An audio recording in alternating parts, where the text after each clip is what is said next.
नमस्कार, अपना उत्तराखंड आप देख रहे हैं। आपके साथ मैं हूं कंचन डोगरा नेगी। बड़ी खबर जो आ रही है सबसे पहले वो आप तक पहुंचाएंगे, जिसमें देहरादून से खबर आ रही है। सचिवालय में कोरोना डेंगू की समीक्षा बैठक आज जो होनी थी वो शुरू हो चुकी है। सीएम त्रिवेंद्र सिंह रावत सचिवालय में ले रहे हैं ये बैठक।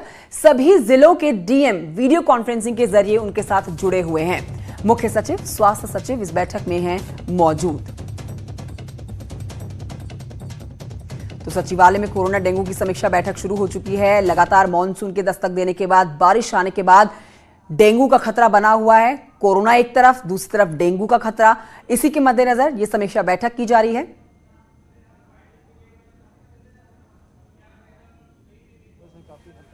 और सीएम त्रिवेंद्र सिंह रावत सचिवालय में मौजूद हैं। बैठक शुरू हो चुकी है। बड़ी बात यह कि वीडियो कॉन्फ्रेंसिंग के जरिए ये बैठक जो की जा रही है, ये उस वक्त की आप तस्वीरें देख रहे हैं जब सचिवालय पहुंचे थे त्रिवेंद्र सिंह रावत। सभी जिलों के डीएम इस वीडियो कॉन्फ्रेंसिंग के जरिए मुख्यमंत्री से जुड़े हुए हैं और सचिव, मुख्य सचिव, स्वास्थ्य सचिव इस बैठक में मौजूद है। सरकार को चिंता प्रदेशवासियों की कि कहीं डेंगू का खतरा ना बढ़ जाए कोरोना के साथ साथ, और इसी के लिए ये समीक्षा बैठक शुरू की गई है। लगातार बैठकों का दौर जारी है जब से मॉनसून काल आया है। और एक तरफ कोरोना से लड़ती हुई सरकार, उनकी चुनौतियों से पार पाती सरकार, तो वहीं दूसरी तरफ अब डेंगू का खतरा जो मंडरा रहा है, उसमें समीक्षा बैठक बेहद महत्वपूर्ण। लगातार समीक्षा कर रहे हैं। इसके अलावा पूरे वीक में भी लगातार समीक्षा सभी जिलाधिकारियों सीएमओस की हो रही है। आपने ये भी देखा होगा कि सब्सटेंशियली हमारे जो नंबर्स हैं काफ़ी हद तक कंट्रोल में है, लेकिन अभी भी हमारे लिए थोड़ा चिंताजनक विषय है कि नंबर्स अभी भी हमारे सामने आ रहे हैं। इसमें सब्सटेंशियल लोग ऐसे हैं जो बाहर से हमारे यहाँ ट्रैवल कर रहे हैं। हालांकि हमारे जिलाधिकारी उनको चाहे इंस्टीट्यूशनल क्वारंटीन के माध्यम से हो, चाहे होम क्वारंटीन के माध्यम से लगातार उनको चेक कर रहे हैं। बट इवन देन हम लोग अपनी तरफ से पूरा प्रयासरत है कि आपने ये भी देखा होगा हमारी टेस्टिंग भी हमने काफ़ी बढ़ा दी है, कॉन्टैक्ट ट्रेसिंग भी काफ़ी अच्छी अब कर रहे हैं।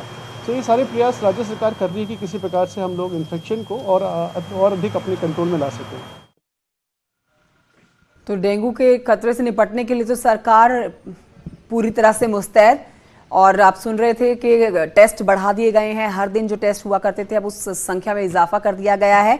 हर दिन ज्यादा टेस्ट हो रहे हैं, लेकिन अब सरकार की चिंता डेंगू को लेकर भी है कोरोना के साथ साथ, और इसीलिए आज की समीक्षा बैठक शुरू हो चुकी है।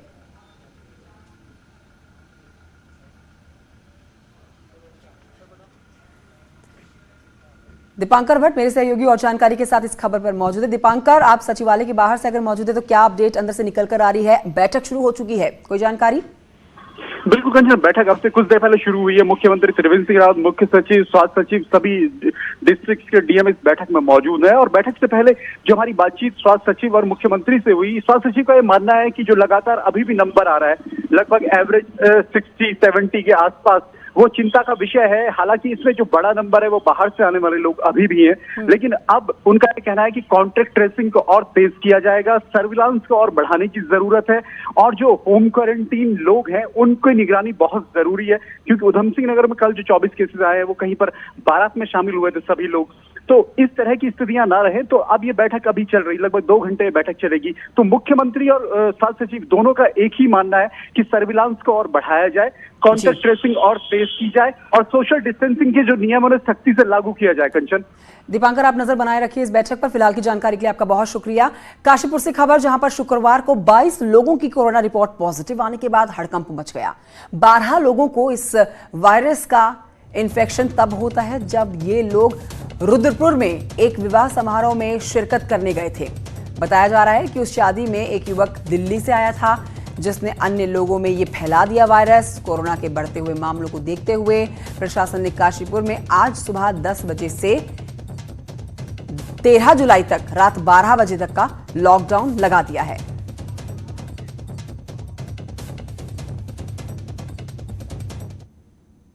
जो यहाँ की हाईएस्ट लिस्ट थी, जो हमारे यहाँ की हाईएस्ट लिस्ट थी, और उसके बाद हमने इनकी कॉन्टैक्ट ट्रेसिंग करी तो उसमें एक व्यक्ति का पता लगा कि 30 तारीख को उसके छोटे भाई की शादी थी और वो संक्रमित पाया गया। तो हमने उसकी जानकारी ली कि वो कौन कौन लोग शादी में सम्मिलित थे, और वो उन लोगों ने अपनी जांचें कराई हैं। तो हाल फिलहाल जो हमारे पास रिपोर्टें आई हैं, टोटल आज का आंकड़ा जो है वो 22 लोग इसमें पॉजिटिव पाए गए हैं।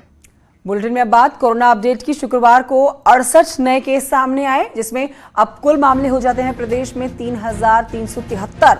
एक्टिव मामले 592 हैं। उधम सिंह नगर से 41 नए मामले आते हैं कल सामने। 11 देहरादून से, हरिद्वार से 7, नैनीताल से 4 और पौड़ी से 1 नया मामला। टिहरी और उत्तरकाशी से भी 1-1 मामले कल सामने आए हैं। इस बीच बड़ी खबर आ रही है, मैदानी जिलों में कोरोना का खतरा बरकरार है। 3 जिलों में 100 से ज्यादा एक्टिव केस। देहरादून में 122, नैनीताल में 186, उधम सिंह नगर से 167 केस।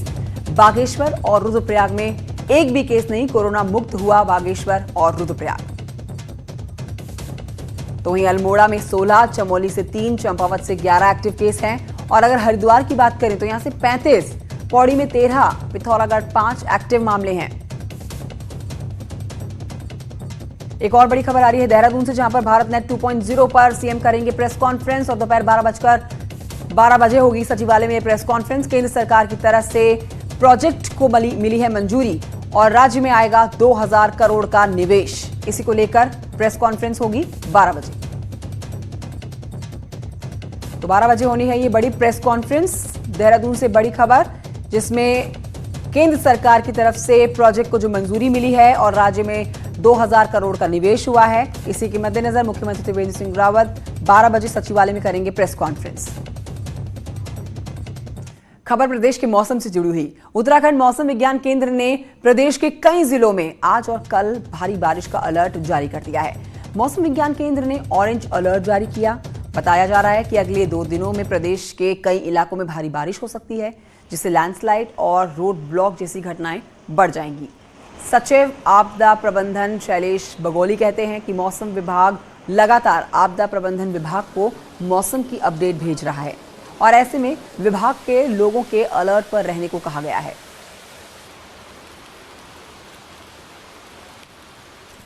प्रदेश में हल्की से मध्यम तो सभी जगह मिलेगी, लेकिन हैवी से वेरी हैवी रेंस भी आपको देखने को मिलेगी। खासकर जो हमारे डिस्ट्रिक्ट हैं, जिसमें कि आप कह सकते हैं यूएस नगर है, नैनीताल है, तो इसमें हैवी से वेरी हैवी रेंस जो आप ये कह सकते हैं कि 11 रात से करीब स्टार्ट होना चाहिए और ये 12 के सुबह 13 के सुबह तक जो है एक्टिविटी बहुत अच्छी मिलने वाली है। अभी चूंकि ऑरेंज अलर्ट है और रेड अलर्ट अभी तक नहीं मिला है हमें, तो ऐसा कोई अभी सावधान रहने की ज़रूरत है, लेकिन ऐसा अभी चिंता का विषय नहीं है। लेकिन फिर भी चूंकि उत्तराखंड में अलग अलग घाटियां हैं जहां पे मौसम अलग अलग रहता है और कई बार तेज़ बारिश आने की संभावना है, तो सभी को ये निर्देश दिए जाते हैं समय समय पर कि वो अलर्ट की स्थिति में सभी लोग रहें। उत्तराखंड में अगले 48 घंटों में 8 जिलों में भारी से भारी बारिश की चेतावनी मौसम विज्ञान केंद्र ने जारी की है। अगर इस वक्त देहरादून की बात करें तो देहरादून में बादल छाए हुए हैं। सुबह ये जरूर था कि यहाँ पे हल्की बारिश हुई थी, लेकिन फिलहाल अभी बारिश नहीं है, लेकिन कई इलाकों में लगातार बारिश हो रही है। मौसम विज्ञान केंद्र के मुताबिक गढ़वाल और कुमाऊं के कई जिले हैं, जिसमें अगर जिलों की बात की जाए तो देहरादून, हरिद्वार, उधम सिंह नगर, पौड़ी, अल्मोड़ा, चमोली, पिथौरागढ़ और बागेश्वर जैसे इलाकों में भारी से भारी बारिश की चेतावनी जारी की गई है। वहीं आपदा प्रबंधन विभाग ने इसको लेकर पूरी अलर्ट जारी किया गया और ये भी एडवाइजरी में कहा गया है कि भारी बारिश के कारण रोड ब्लॉक और लैंडस्लाइड हो सकता है। वहीं अगर सड़कों की बात करें तो फिलहाल प्रदेश में 123 सड़कें बंद है बारिश की वजह से। कैमरामैन भरत शर्मा के साथ किशोर रावत, न्यूज़ 18 देहरादून। और बढ़ती हुई बारिश से आ रही एक अपडेट आप तक बता दें, जिसमें यमुनोत्री हाईवे कुथनौर बंद हो गया है। बड़ी मात्रा में राजमार्ग पर आया है मलबा, बोल्डर और मार्ग खोलने के काम में कर्मचारी जुटे हुए हैं।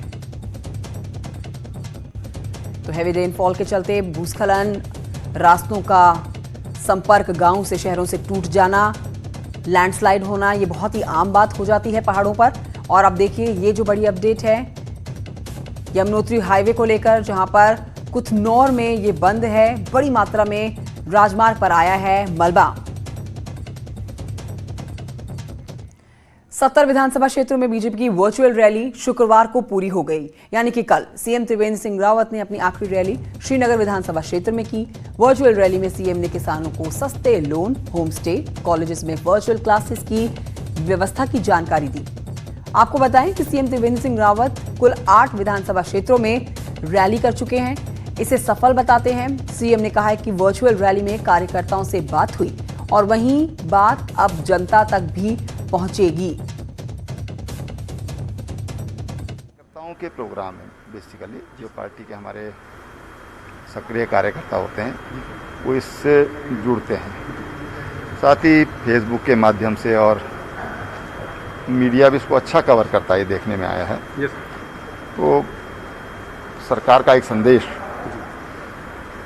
कार्यकर्ताओं तक और कार्यकर्ताओं के माध्यम से आम आदमी तक पहुंचे, ये प्रयास है। अगली खबर कैबिनेट मंत्री सुबोध उनियाल से जुड़ी हुई, जिन्होंने कांग्रेस पर हमला बोला है। उनियाल का कहना है कि कांग्रेस और उनके नेताओं की प्रासंगिकता खत्म हो गई है। साथ ही कहा है कि जब कांग्रेस का राष्ट्रीय नेतृत्व ही नकारा और उपरिपक्त हो तो राज्य में भी उसकी स्थिति वही होनी है। कांग्रेस नेताओं के आपसी घमासान पर कहावत, ना सूत ना कपास और आपस में लट्ठम लट्ठा। इस राज्य में कांग्रेस कतई प्रासंगिक नहीं रह गई, न कांग्रेस प्रासंगिक रह गई, न कांग्रेस के नेता। जब तक राष्ट्रीय नेतृत्व उनका एक ऐसा नकारा और अपरिपक्व नेतृत्व है, और वही स्थिति आज राज्य की हो गई है। हरीश रावत जी जिनके नेतृत्व को इस प्रदेश की जनता पूरी तरह से ठुकरा चुकी है, और आपस में लड़ना झगड़ना, वो कहते हैं ना सूत ना कपास और लट्ठम लट्ठा, तो ना उनके पास खेती में सूत है ना कपास है, ये लट्ठम लट्ठा की आदत है। वेलकम बैक, अपना उत्तराखंड आप देख रहे हैं। अब खबर ऋषिकेश एम्स से, जहां पर institute of mind body medicine centre की स्थापना की जा रही है, जिसमें अमेरिका, यूरोप से कम कीमत पर योग, मेडिटेशन, आयुर्वेद और पंचकर्म की सुविधा मिलेगी, जिससे विदेशी पर्यटक इलाज के लिए यहां डेस्टिनेशन मेडिकल टूरिज्म के लिए बड़ी संख्या में पहुंचेगा, जिससे लोकल इकोनॉमी भी बढ़ेगी। पर्यटन मंत्री सतपाल महाराज ने एम्स प्रशासन से मुलाकात कर जड़ी बूटी शोध और मेडिकल टूरिज्म के लिए संस्थान से बात की है। बढ़ाने के लिए बातचीत हुई है, और हमारे यहाँ जो जड़ी बूटियाँ होती हैं और हमारे यहाँ कैटरपिलर फंगस या गोम्पा होता है, उसके बारे में चर्चा हुई है। और माननीय यहाँ पर बताया गया कि भाई उस पर रिसर्च हो सकती है। तो हम चाहते हैं कि हम एक टूरिज्म का, मेडिकल टूरिज्म का एम्स को लेकर के और आयुर्वेदों को लेकर के और सभी को लेकर के एक सेमिनार होगा, तो इससे अमृत निकलेगा। और मैं समझता हूँ कि आगे इसमें काफ़ी कुछ हमें उपलब्धि होगी। तो कोरोना काल में जहां हजारों लोग सैकड़ों किलोमीटर की यात्रा कर अपने घरों को लौटे, तो वहीं अल्मोड़ा के कसार देवी क्षेत्र में रह रहे दर्जनों विदेशी नागरिक कोरोना काल में अपने देश से भी ज्यादा सुरक्षित अपने आप को कसार देवी में मान रहे हैं। रिपोर्ट देखिए। अल्मोड़ा जिले में सैकड़ों विदेशी नागरिक यहां आते हैं और वर्ष भर निवास करते हैं। लॉकडाउन के बाद कई देशों के नागरिक अपने देश लौट गए, लेकिन 55 विदेशी नागरिक आज भी जिले के कसार देवी, रानीखेत और सडिया पानी में रह रहे हैं। हमारे यहाँ 55 टूरिस्ट अभी भी दर्शाए गए हैं जो विदेशी हैं, और 3 मुख्य स्थानों पर अवस्थान है उनका, कसार देवी, रानीखेत में, और एक सरिया पानी जगह है वहाँ पर। हमारा पूरा उत्तराखंड और हमारा पूरा कसार देवी का इलाका या अल्मोड़ा हमारा पूरा सेफ़ है, क्योंकि यहाँ पर हमारी कोविड की जो रफ्तार है वो बहुत धीमी है, तो लोग काफ़ी सेफ हैं और बहुत सारे लोग यहाँ पर रह रहे हैं उसी कारण से, और लोग आ भी रहे हैं दिल्ली से या और जगह से, कुछ फॉरेनर लोग भी हैं यहाँ पे। विदेशियों का मानना है कि कोरोना संकट से भी अधिक सुरक्षित अपने आप को ये पहाड़ की शांत वादियों में मान रहे हैं। बता दें कि वर्ष भर हजारों की संख्या में विदेशी योग साधना के लिए कसार देवी आते हैं। I feel here it's the best place to stay, especially in Corona time. Very, very beautiful place, Kasar Devi. I am staying for almost 3 months here in Jungle Guest House in Kasar Devi. Really amazing place. पर्यटन ही राज्य की मुख्य अर्थव्यवस्था है और अल्मोड़ा में भी लोगों ने होटलों के साथ साथ होम स्टे बनाए हैं, जो देसी विदेशी पर्यटकों को खूब भाते हैं।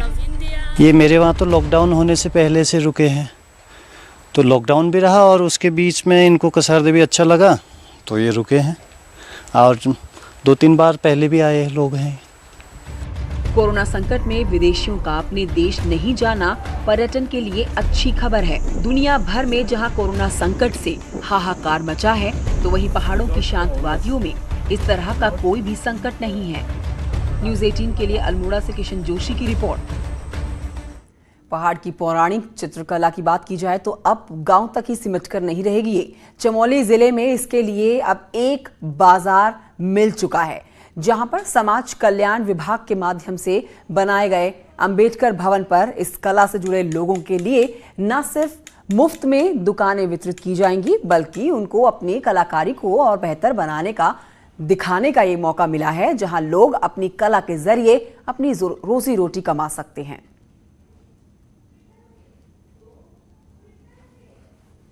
सर ये मूर्तियाँ तो हम पहले देवी देवताओं की बद्रीनाथ केदारनाथ और ये सारे घर के देव देव बनाते थे, वो घर में बनाते थे।